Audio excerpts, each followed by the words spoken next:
Let's go to the OK Tires hotline this morning and bring on Chris Lee from Nashville Sports Radio. Chris, good morning to you. How you doing, buddy? Good morning. I'm kind of laughing at your discussion, not just the last part, but I'm thinking, okay, if Kenyon Drake doesn't work out, what's going to happen? They'll just find one of the other 6 5-star running backs on the roster and make that work too. So it kind of cracks me up to hear these Alabama football discussions. Well, you know, Chris, sometimes they're not. Some people think that we live in a make-believe world, but in some ways we do, you know, because we've been spoiled. But it is an issue. I mean, you think? as I talked to Chris about Vanderbilt football, I guess you're right. Guys, it's two completely different worlds. Trust me. Well, Chris, you know, and I'll be honest with you, Vanderbilt a lot of times has gotten in the way of its own self. When you look back over the years, and I'm only 27, but I've seen a lot of Vanderbilt football games. Vanderbilt's had a chance to win a lot of big games. They've lost it, you know, in only a way that Vanderbilt can. And if you can get half of those wins back, I think people talk differently about Vanderbilt football. Well, you're 27 and I'm 43, and so the perspective is going to be a lot different because, trust me, you haven't seen, you know, a third of the worst of it. But, you know, it has been funny. It has changed, and James Franklin left under a lot of bad circumstances of his own making. But you know what? The guy got them in shape to where, you know, forever they had been losing all those close games, and they lost a bunch of them at the first of his tenure. Well, all of a sudden, you know, that they started beating some people down the stretch, and then they had the depth and they had the bodies for a change. And it wasn't Alabama talent, but, you know, they did win 9 games 2 years in a row, and they did finish in the top 25 both of those years. And, you know, I do think they finally started to turn the corner there, not just in terms of conditioning and athleticism and depth and all those things, but also between the years, which was always a huge thing. And I think that they've set Derek Mason up in a better spot than any Vanderbilt coach is probably taken over in 50 years or so maybe, and I really don't think that's an exaggeration. You mentioned Derek Mason being called in, and I want to get to him in just a minute, but it's hard to talk Vanderbilt football and not mention the exit. James Franklin. Hello? Yeah, I'm sorry to mention. Okay, yeah. I just drew a blank there. James Franklin. I was sitting there going, Jimmy Carter. Yes. No, Jimmy Carter. and not mention the exit of James Franklin. Was there bad blood there, or is that just something that we create in the media? You know, I'll set this up well because I had a front row seat for the whole thing. James was one of these guys. When you win the way that he does at Vanderbilt, you've got to really, really, really mess it up to leave with bad will. But James really, really, really messed it up. And I dealt with him behind the scenes, and I saw a different side to him than everybody else saw.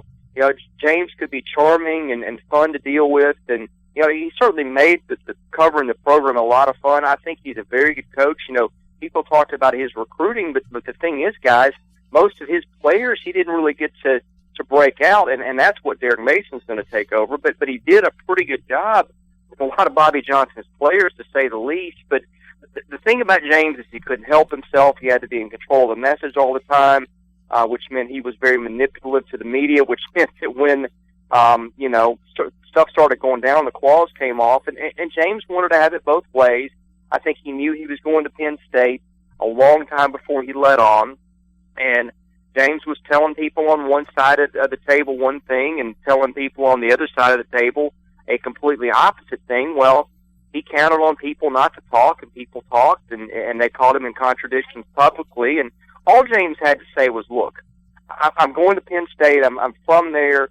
It's one of these few opportunities I couldn't pass up. But he had to create this phony, I'm struggling with this decision, when he really wasn't, and was just flat out lying to people. And I understand when you're leaving a job, sometimes you got to make sure that you don't cut your legs out from under your old one until all the I's are dotted and the T's are crossed. But he had an unusual relationship with David Williams, their AD. They were friends.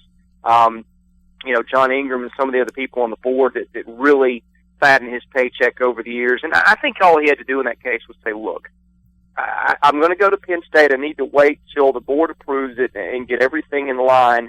And, you know, he would have still had his job at Vandy, but he had to kind of James is always about kind of getting his spin out there, and I think that's one of his fatal flaws, is if he had just played the situation and kind of laid low and told people behind the scenes, look, this is what's going on, but instead he lied about things to people that he said were important to him, and when he left with a lot of negative feelings about him in Nashville, which is hard to do when he had done so much for that program. 7:43, you're listening to Houston and Huber. We're speaking with Chris Lee of WNSR in Nashville, talking Vandy football. You talk about James Franklin and his personality and all that, but you flip over to the coach they bring in, Derek Mason from Stanford. It seems like totally different personality. Great fit. Yeah, and he's coming into a program that has talent. Is he looking to kind of keep that same vein, or is he putting his footprint in that Stanford style on this Vanderbilt program? Everything between those two coaches is night and day. And with Derek, he's not as slick speaking, I guess. He's probably not going to recruit at the level that James did. But I think what he does is he takes kids. I mean, at Stanford, they weren't getting top 10 recruiting classes, but they were finishing top 10 and top 5 because they were so good at getting the kinds of athletes and the types of bodies for their system and coaching them up that it really worked for them. I think in terms of the way he deals with the media, it's different. I think he's a lot more sincere, but he's probably not going to get them the headlines and some of the things that James did.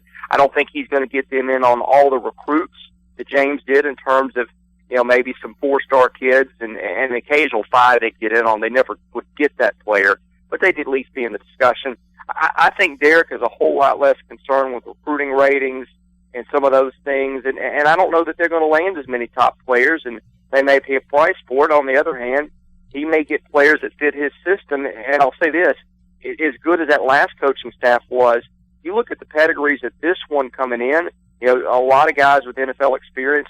Brett Maxey had coached in the NFL for 15 years or so as a secondary coach, and he's doing the same thing in Nashville. You look at what they did at Stanford with those defenses, and they were phenomenal guys. I mean, they were on the cutting edge of stopping the kinds of offenses that nobody else in the country can stop. So I think you're going to see some losses in some areas in terms of recruiting and publicity, but you might even make the case that this staff is better in terms of X's and O's, at least at this point of their careers, than that last one was that they brought in at that point.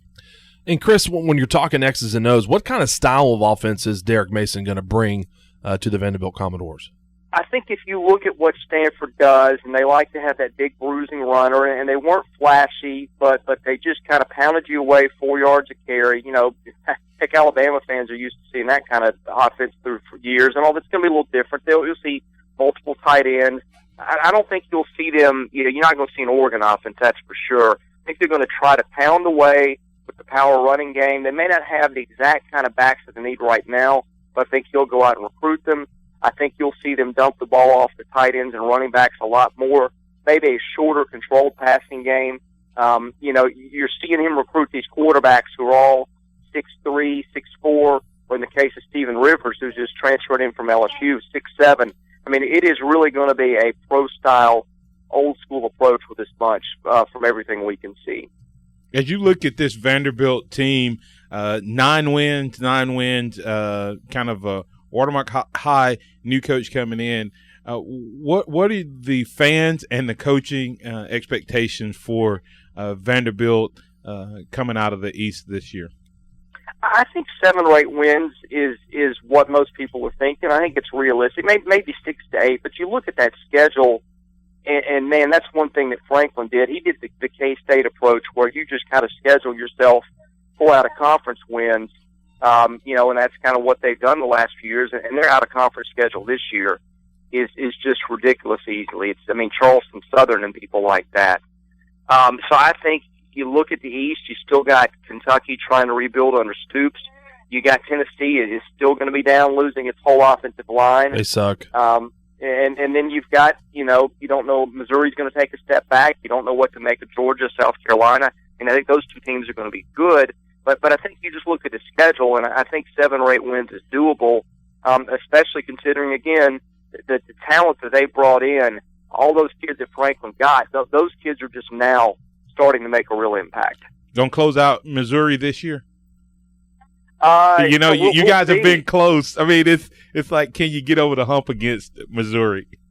Well, but they did beat them 2 years ago in Columbia in a pretty close game. And last year, Missouri came here and pretty much waxed them. That game was over after in the first quarter. Missouri got 4 really quick touchdowns, and that was a time Vanderbilt was really banged up and searching for identity. So it was kind of a case of catching Vandy at the wrong time too. But I think that game is back in play with all those Gazelles that Missouri lost, to with Dorial Green Beckham getting kicked out and them losing those 2 ends that were fantastic. I mean, I think it's going to be interesting.